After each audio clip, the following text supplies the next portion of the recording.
here with dividing integers, our last operation with integers. And this one is going to begin on page 77 in your book. The picture of this guy looks like, I don't know, he looks like somebody from One Direction. I'm not sure who he is, but it talks about people with blonde hair having more hair on their head than people with red hair. And no matter what, you lose 560 hairs per week, no matter what color hair you have. Great. Well, maybe that has something to do with division later on. Let's find out. So, division. So here's an expression, negative 45 divided by 5. This is dividing integers with different signs. Now, since division is really the inverse of multiplication, we should be able to look at the answer to a multiplication as the beginning of the division problem, right? So negative 45 divided by 5, well, that's what times 5 will equal negative 45, and the answer is negative 9. Okay, so that's how you learned division. It's sort of the backwards of multiplication. What's 45? What times 5 equals negative 45? And the answer is going to be negative 9. So you see here that when these two numbers here, the divisor and the dividend, okay, when the two numbers in a division problem, when they have one is negative and one is positive, then your answer, the quotient, is going to be negative. Okay. Now that's a lot of gobbledygook, okay? But really what it is just like in multiplication, that if the signs are different in the two parts of your division problem, if the signs are different, then the result, the quotient, the answer, is negative. Negative 10 divided by 5 is negative 2. Or positive 10 divided by negative 5, also negative 2. The book is going to continue using elementary school division symbols, which, okay, that's fine, but you can't do that. All your divisions that you write should be written like this, like fractions. That's how we do them from now on. Here's a couple examples. Negative 35 divided by positive 7. Signs are different, so the answer is negative 5. And 64 divided by negative 8, positive divided by negative, means your answer is negative. And so 64 divided by 8 is 8, so the answer is negative 8. Here's two quickies for you to do on this way. Negative 63 divided by 7. Negative 9, and 110 divided by negative 10. Dividing by 10, just lop a 0 off each one of these, right? That's the easy way. And so that comes out to negative 11. Okay, signs are different. The quotient is negative. Take a guess at what happens when the signs are the same. That's right, just like multiplication. If the signs are the same, like a fourth grade division problem like this, where they're both positive, then your answer is positive. But if the signs are both negative, negative 10 divided by negative 5, again, same thing, thinking about the inverse of multiplication, that's what division is. What number divided by times negative 5 will give me 10? Or what number times negative 5 will give me negative 10? So it has to be positive 2. Okay, so when the signs of the two numbers in a division problem are the same, the answer is positive.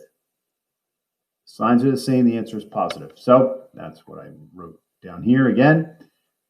48 divided by 12, a fourth grade division problem, that equals 4, just like before you knew what negative numbers were, right? But if it's negative divided by negative, then you do 56 divided by 8, that's 7. But since the signs are the same, these are both negative numbers, your answer is positive, okay? And you can always check the answer to a division problem by multiplying, right? So does 7 times negative 8 equal negative 56? Yes, it does. Okay, so that's the little watch out. Not sure why they say watch out here. It's just good advice that you could check your work, okay? So, two got it's for you on this one. Negative 35 divided by negative 5. Negative divided by negative. Signs are the same. So the answer is positive 7. And 2b, 39 divided by 3. 39 divided by 3, just like it was in 4th grade, maybe not 4th grade for your 13 times tables. That's positive 13. All right, let's get to some better, more interesting things now. How about algebraic expressions with division? Okay, now they're not going to have you rewrite these like they did with the multiplication ones. These are going to be evaluated given numbers to substitute in and then do the evaluation. So 12y divided by x. Again, I'm not gonna give you problems that look like this. In general, they're always going to look like fractions like this. But okay, 12y divided by x. Substitute in -3 for y and -6 for x. Now, I've said this before, but it's especially important now when you have negative numbers being substituted in for letters. Put the negative numbers in parentheses. Use parentheses to kind of hold the number and the minus sign together, okay? First of all, you do it to show the multiplication without having to write extra things, but it also keeps the minus sign with that number, which is important, okay? So now I'll do this in using the order of operations. So multiplying and dividing, that's all that's in here. So I go from left to right. So 12 times -3, -36, because the signs are different. And then the division, -36 divided by -6, the signs are the same. So your answer is positive. And so the answer to this one is +6. That is your simplified expression after you substitute in these values. Another example, -5x over y, -5x divided by y. Substitute. Again, I will remind you, you have to show this step when you do these problems. If you do not show this substitution step, this step on that problem, and this step on letter B, you will lose points. Okay, this is a required step of work. The rest of it, sometimes you can do in your head, but okay, so multiply on the top because the fraction bar is like a grouping symbol. And so negative times negative is positive. So it's +30 on the top here. Then divided by -3, positive divided by negative. The signs are different. The answer then is negative. So your answer is -10. All right, so here's some got it's for you on these. 2y divided by x. I will tell you that when I write the substitutions for these problems, I'm going to get rid of the elementary school division symbol also, just because I don't like it. You're outgrowing it. Okay, so substitute. Y is -3, x is -6. So here's your division. 2y divided by x. Now, since there's no other operations here at this bottom -6, I didn't put it in parentheses. If there was anything else down here, I would put it in parentheses. Do the top multiplication. Signs are different, so the answer is negative. That's -6. Then do your division, -6 divided by -6. These signs are the same, so the answer is +1. And 3b, 3x divided by -y. Okay, this is a really good example. I'm glad they brought it up nice and early like this, because this really does not mean -y. It really means the opposite of y. Okay, a minus sign is really an opposite of sign.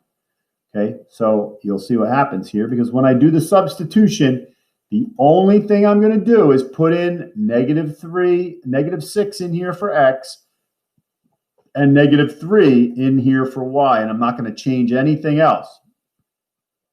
So it looks like this. 3 times -6, I did change the elementary school division symbol to do a fraction, divided by the opposite of -3. That's what this means. -3, -3. You could say that. Okay, this really means the opposite of -3, which is +3. So this on the top here is -18, and on the bottom is +3. This is a division where the signs are different, meaning the answer is negative. 18 divided by 3 is 6, so the answer is -6. All right, let's look at some real-world problems. One way that you see a lot of division problems, and you can see them with positive and negative numbers in them, is calculating an average or a mean. right? Mean is the official word for average. You have mean, median, and mode, the measures of central tendency. Okay, and mean is the one that's most difficult or the meanest one to calculate. And that's where you have to add up all of the values and divide by how many there are. So finding an average is always a division problem. And if there's any positive and negative numbers in the things that you're averaging together, then you're ending up dividing positive and negative numbers, which is what this lesson is all about. So here are some wind chill temperatures over a 7-day period, and some of them are below 0 degrees, which is a negative temperature, okay? So it was -6, and it was -5, then +2, okay? So here's your 7 temperatures.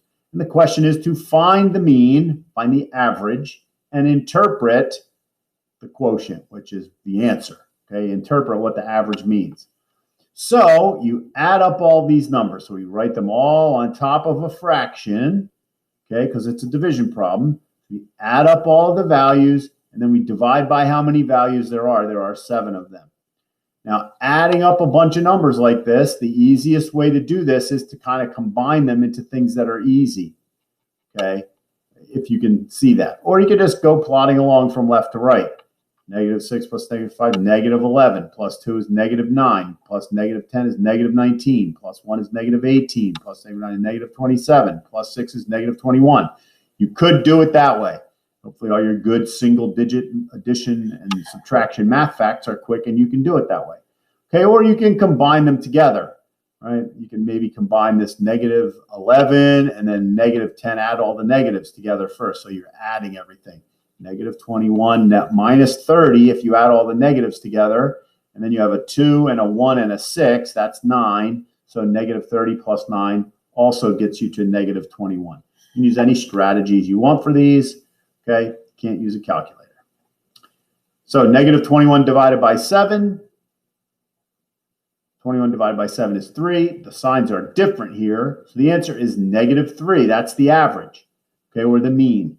You can use either word interchangeably. I'm fine with you just saying average, but you have to know that the mean means the same thing, okay? Well, then when it says interpret the quotient, well, what does this mean, -3? Well, it means the average or mean wind chill temperature over this 7-day period was -3 degrees Fahrenheit. Make sure to put your units in there, okay?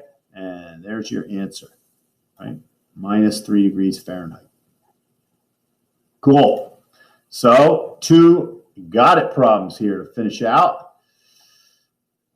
Linda is playing golf and has scored -3, -2, 1, and 0. Linda is a good golfer because it is not easy to score below par when you're a golfer. Professional golfers, that's how that's the scores that they get. Okay, so there's the 4 rounds of golf. What is the mean and what does it mean? Interpret the quotient. Okay, so first, what am I going to set up for my division problem? I'm going to add all these together and divide it by how many there are. So that looks like this: -3 plus -2 plus 1 plus 0. You can put these in any order you want, right? Because addition is commutative, so and associative, so you can put it in any order you want. Add these together now. So -3 plus -2. Now be careful. Now that we know this new rule for multiplication, one of the things that people mess up is they forget and they start thinking that adding a negative plus a negative gives you a positive answer. That rule only applies for multiplication and division. When you are adding things together, when you have negatives and more negatives and you add them together, you get a big pile of negatives. You do not get a positive, okay? Something bad and you're adding more bad stuff, you get a big pile of bad stuff, as opposed to something bad and a bad thing happening to something bad, that's a good thing, which is positive. Maybe we'll talk about that one at some point. Mrs. Woodruff's story about how to remember positive and negative number multiplication rules and division rules. Okay. Anyway, back to this. So -3 plus -2 is -5, not +5. And then so -5 plus 1 is -4. So the sum of all of the rounds of golf is -4. There were 4 of them. So to get the average, you -4 divided by 4. The signs are different. So the answer is negative. The answer is negative, Mr. Riley. So got to fix this. negative. Okay. -1. What does that mean? What does the mean mean? Okay. Means her average score is not +1 like I said. It was -1 or 1 stroke under par. Okay. -1 means her average score was 1 under. Okay. Which is a very good score. Okay. Let's look at the next one. Hopefully I did this one correctly. The last 4 transactions Jessie has in her checkbook, -$35, $23, -$156, and $60. Find the mean and interpret the quotient. Interpret what this means, that final number that you get. All right, so we're going to set this up the same way. Add up all of the numbers. -$35 plus 23 plus -156 plus 60. And divide by how many entries there are. There are 4 entries here. Okay. Well, some bigger numbers now. This makes this a little more challenging for the no calculator group, which all of you advanced math students are. My strategy for doing this is to add. Adding is way easier than subtracting, always. Okay. So add the negatives together. 35 and 156, that's -191, right? 30 plus 50 is 80, and 5 plus 6 is 11, so that's how I get that 91. So 1 minus 191, and then 23 and 60, the positives, is 83. So I have -191 plus 83. Okay, adding together the like-signed entries here. Now I just have to do this subtraction, not so bad. The way I do this is 91 minus 80 is 11, 111, and 3 more is 108. So this comes out to -108 over 4. Okay, that's your total of adding all the entries together, divided by the number of entries. And 108 divided by 4, not so difficult to do in your head. Because 100 divided by 4, you should all know, is 25. And then 8 divided by 4 is 2 more, which means the answer to this is -27. Do you have to do these things in your head all the time? Well, in this unit you do, because we don't want to let you do positive and negative number operations in a calculator. Then you don't know how to do them, okay? But later on, when you get numbers this big, you'll be able to use a calculator, so it's not so bad. But right now, you got to do these in your head. If you need to write them out, do long multiplication, that's okay too. All right, so -27, what does that mean in this last problem? Well, these are things that are happening in her checkbook. So what is her average transaction here? What is Jessie's average transaction? Her average transaction was a withdrawal of $27, right? Taking money out of the checking account. So a $27 withdrawal, or -$27. That's what that average means. All right, so we have now completed our look at all of the operations with integers. And so page 77 has this very nifty summary, which I would, if I were you, maybe think about printing out this one page, which we'll provide for you in a PDF. Okay, so here's all of the integer operations in summary. Okay, and you'll be able to use all these now when you do more complicated order of operations problems with positive and negative numbers and all 4 operations in them. When you add integers and the signs are the same, you add the absolute values and keep the sign. A bunch of positives, just like first grade, answer is positive, but negative plus negative gives you a big bunch of negatives, okay, when the signs are the same. Adding and subtracting, adding when the signs are different, you subtract the absolute values, and your answer will have the sign of the number with the larger absolute value. Okay, the 3 here was bigger, so the answer is negative. In this problem, the 3, the positive number is the bigger one, so the answer was positive, right? That's for adding. Subtracting, we don't do subtractions, we change them. We change them to adding the opposite, then we use the rules for addition.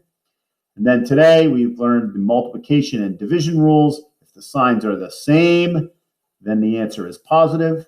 If the signs are different, the answer is negative. Okay? These operations with integers you will use for the rest of your math career. So we'll practice these quite a bit to kind of get them down and hopefully start avoiding those common mistakes.